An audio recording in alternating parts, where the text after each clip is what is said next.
It's about to go down.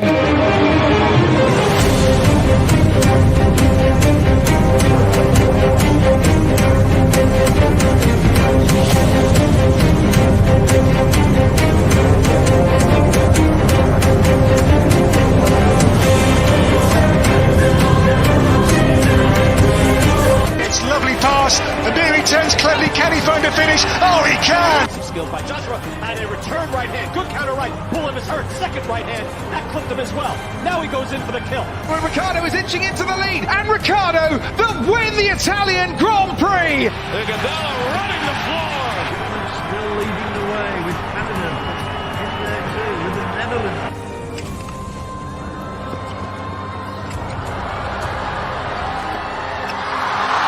And Musa makes it 4 goals in 2 World Cup matches. The Monaco Grand Prix! Ricciardo triumphant in Monza. Through Bodenberg and an early touch and an absolute... Sports Orbit. We make the world go round.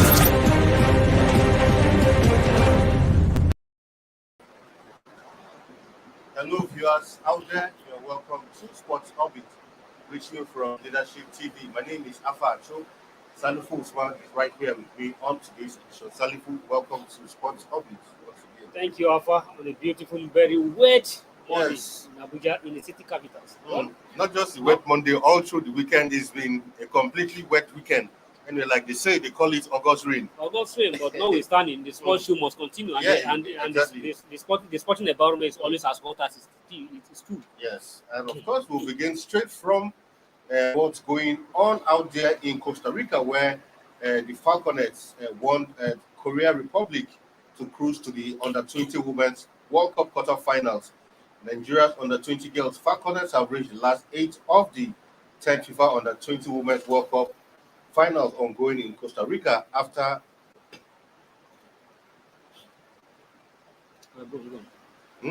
Go.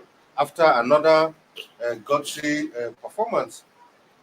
Korea Republic were top of the log on goal difference, having defeated Canada 2-0. Falcons defeated France 1-0 in their first match, and in their second match, Costa Rica, the Falconets overcame Korea Republic. So with that result now, the Falconets are on the quarterfinals. So it looks like they are on course to see if they can actually make this their first title in the Under-20 Women's World Cup. I think for the rounds, qualify for the rounds of 16. Yeah. It was a very fantastic one, sweet victory for the Falconets, and it's a good one. It's like they are beginning. They are looking to their promise. Going to this African champion, going to this World Championship, what would have expected that being pitched against a very top group that house Canada, South Korea, and then France. If you look at that group vividly, you tend to see that the Falconets are the other dog in that group. South Korea, Canada, France are all tough teams in the when it comes to women football. Yeah. But surprisingly, Falconets happened to be the first team to qualify from that group, beating France in their first match. When we think and their first match 1-0, and the victory against South Korea has proved that the victory against France was not a fluke; it was a perfect work and a perfect work one. Congratulations to the Falconets, and the last match against the Canada can just be a mere formality, because as it is now, it is France and Canada will the two team will have to fight out for the second ticket in the group. Yeah. Of course, that match will come up. But one thing is that going for the last match against the Canada, in as much as the Falconets has already qualified, they still want to have played that match with a zeal to still win that match, because they have to have in their mind the likely opponent in the knockout stages. Exactly. And the likely opponent in the knockout will definitely come out from the group D, which has USA, Netherlands, Japan, and Ghana. So US, we don't know what is the job, but you have to. Of course, Ghana suffered a heavy defeat in their first game, so I really don't see Ghana. We don't see Ghana, but making it out of that group. All in that group, Crocodile will definitely want to ensure that they avoid US in the early knockout. Yeah, I mean, you said it rightly. Cup holders, Japan, Netherlands, USA are one of the teams that the Falconets will likely encounter in the quarterfinal match. Anyway, away from that now to the NFF, where first vice president of the Nigerian Football Federation, Sheyi Akinwumi, has said he is statutorily bound to support the calls for the staging of the Federation's election on or before September 20th in complete adherence to the NFF statutes.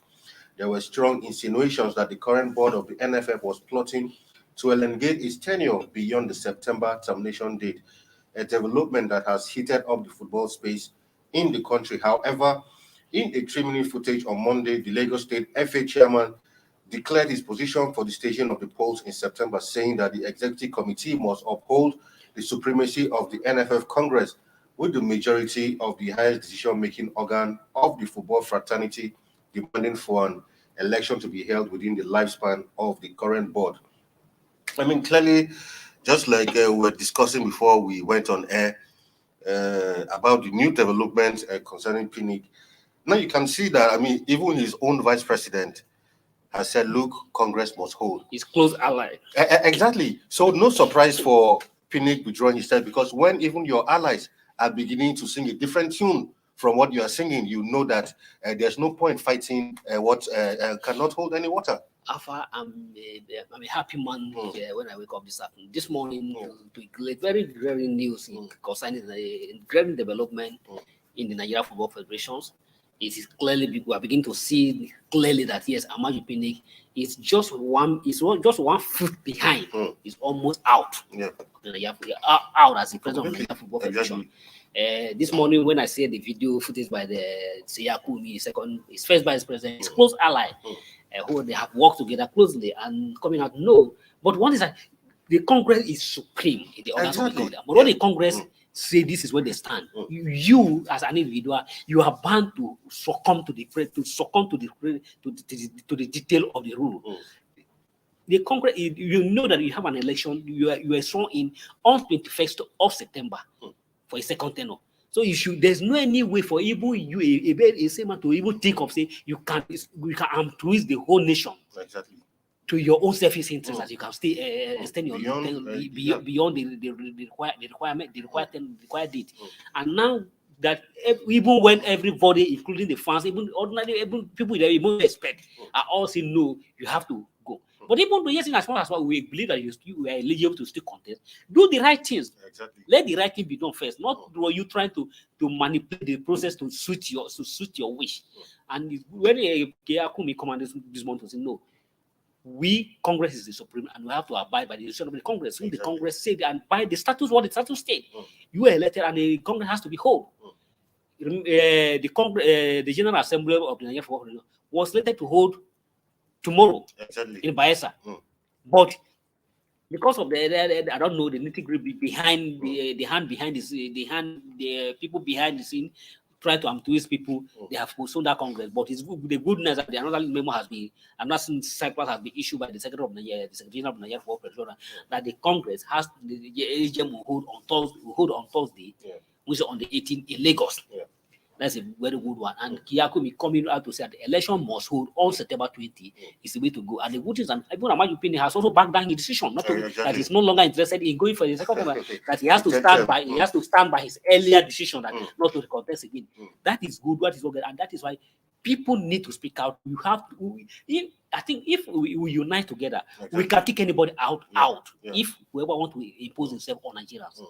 Yes, I mean, because like I said earlier, it's because he has seen that, look, the center can no longer hold. Because clearly, it started like a rumor, and before you knew, different persons started coming up to say no, allow Pinnick for another chance. Before you know, they even had to write to FIFA to extend their tenure. And seeking for that extension was so that in between that time, though, a perfect strategy of how to buy time.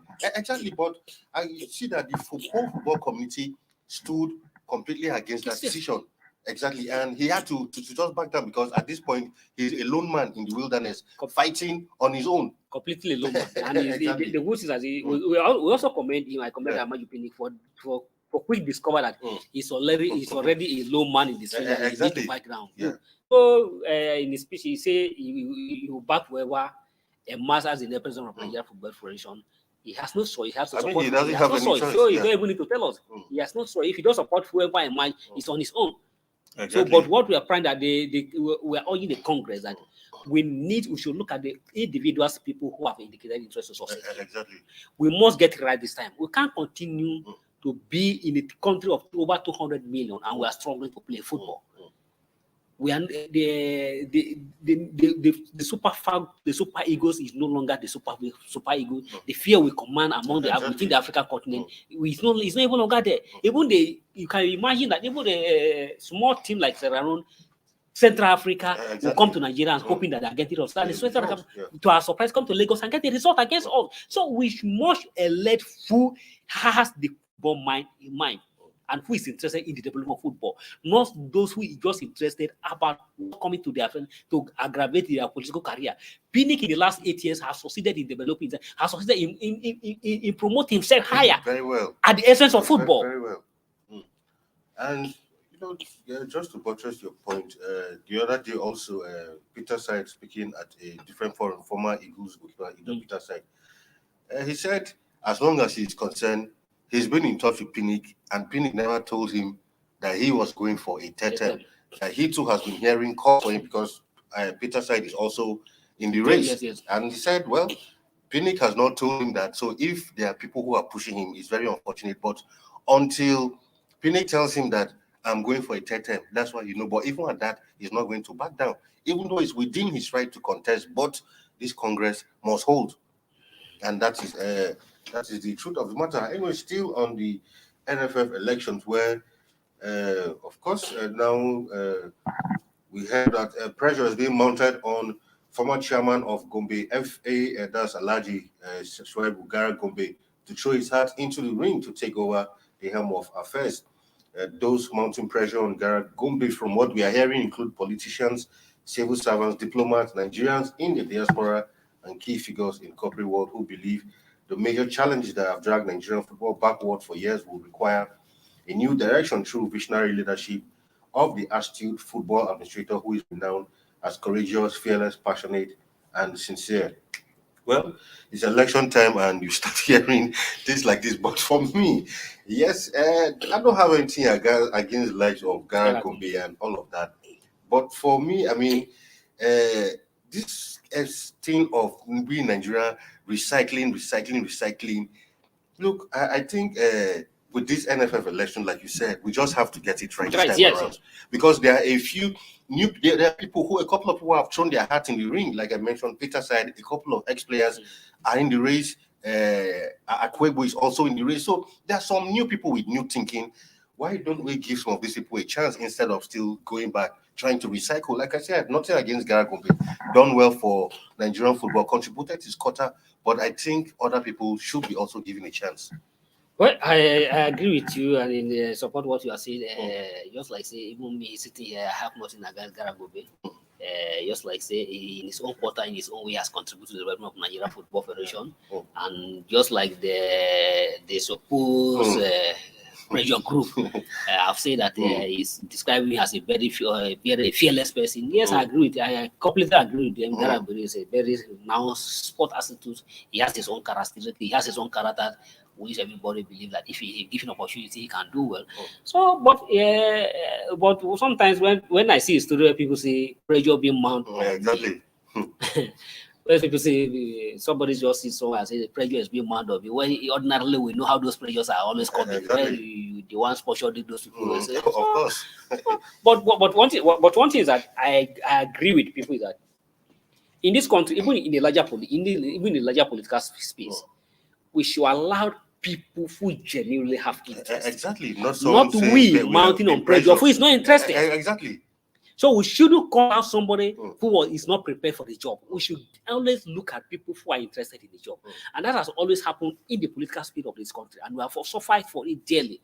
People who are genuinely interested in running the country never get opportunities to run the country. It's people, you heard that people somewhere come from nowhere and they are imposed on him. Even, for instance, if you go in his memorial lane, Pinnick emergence as the president of Nigeria Football Federation in the 2015 was just a by chance. Oh, of course. He was not in the race. At all.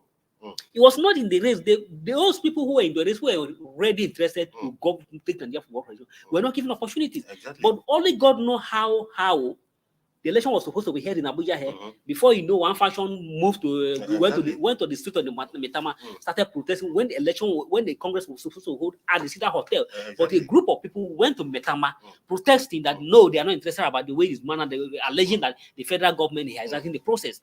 That's how the election couldn't hold, and the election was held. Somebody was imagining that they didn't believe in that one, and because they have a larger number, they wrote to FIFA and people backed the decision. But another election was rescheduled. Before we know, the election was taken to Delta, and was taken to Delta. Only God knows the Delta state governor then. Oduaga, and being a very close ally, very ill and ill to the Pinnick.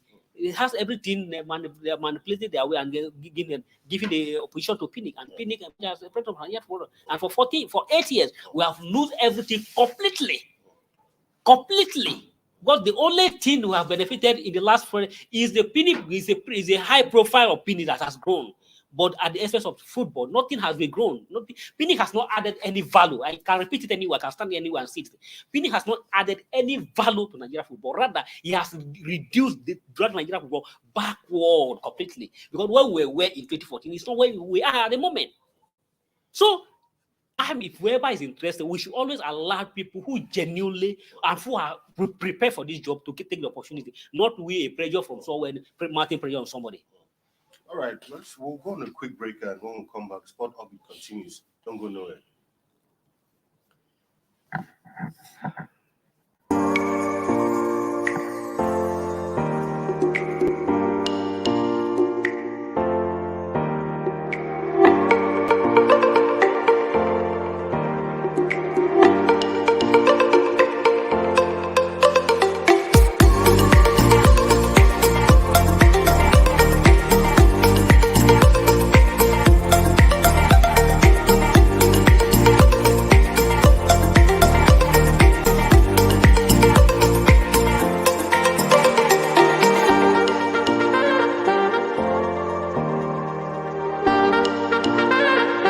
For sponsorship and advert placements, please contact 080-3688-6158. Last Word Leadership Podcast Studio. You have the last word.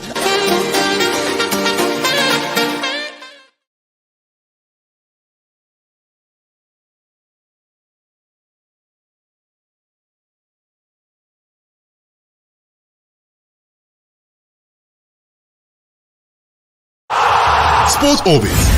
We make the world go round.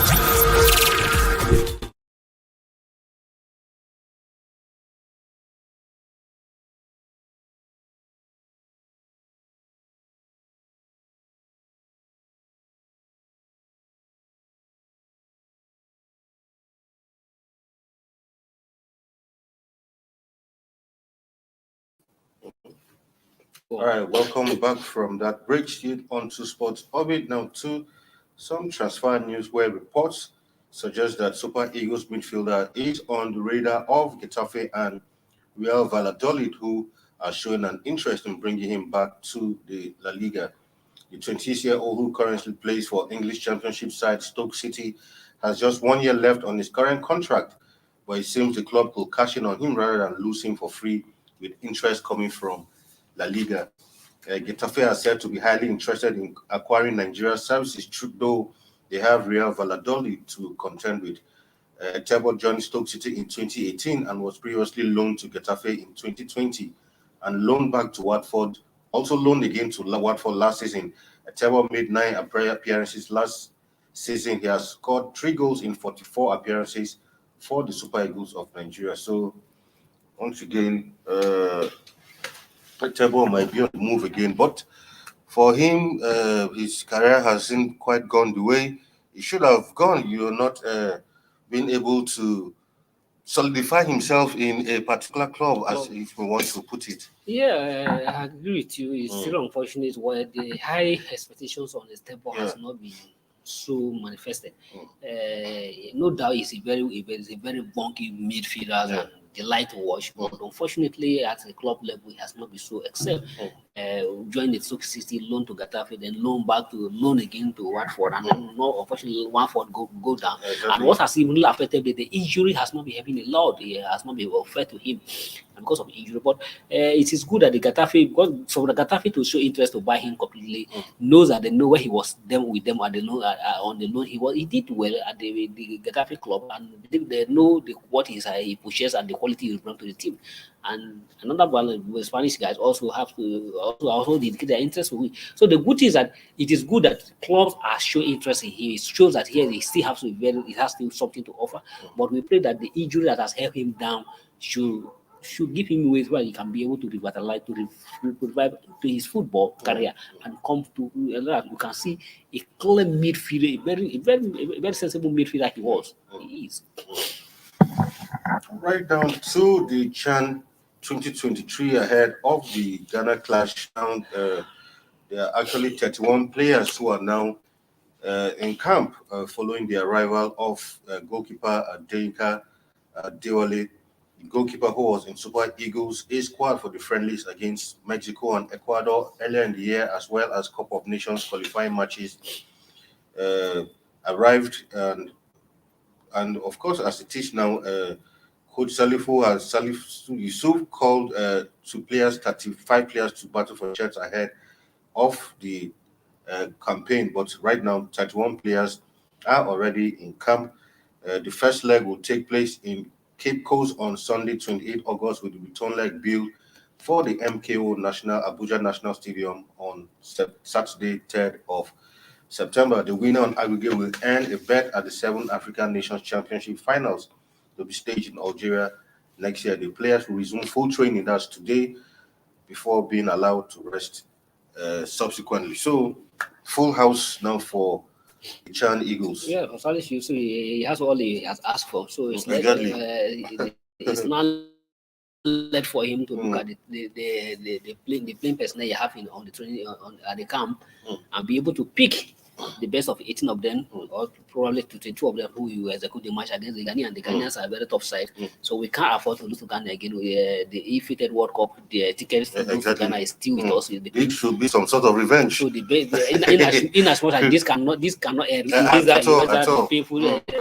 defeat, but at least losing another one again to Ghana, as if that we have completely surrendered to Ghana. So Costa we need to redeem our image and ensure that at least we get it right this time around. It's unfortunate that even at the child level, we have not really shown what we're supposed to show at that level, because we are just still within not too impressive performance within that level. It is unfortunate that since the institution of that competition, the best we have good. Although on that it is a safe challenge that they take us to the quarterfinal, take us to the final when we lost to the host Morocco.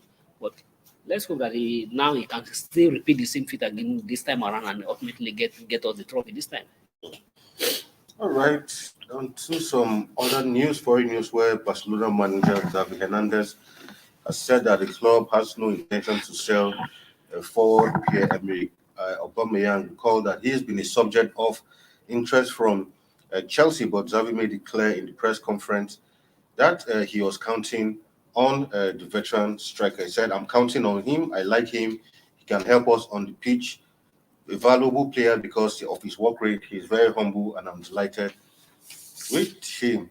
Well, with those rumors, but Chelsea are still pushing, and I mean, even on as of Saturday, he also came out to say that Barca still need more players because after that disappointing 0-0 draw to Rayo Vallecano, everybody had thought that with the array of stars, they'd be acquiring left, right, and center. They should have tore Rayo Vallecano apart, but it ended 0-0. And after the match, the coach came out to say, we still need more players. Well, it's good that he still need more players. He still want, but for Aubameyang, I don't want a situation whereby you keep the Aubameyang is still a very lively player. He still has a lot to offer for football. But keeping him as a second backup striker is already you are trying to kill the striker, the career of the striker. So Aubameyang is mature. You have to watch. You have to watch the table. But he still also left for him. He still have the right to challenge. But all the coach want is who can give him the best. Who can say that? Who say he can best Loadosi or Rofina on the bench? So it's left for him to also prove himself if he really want to stay with Barcelona.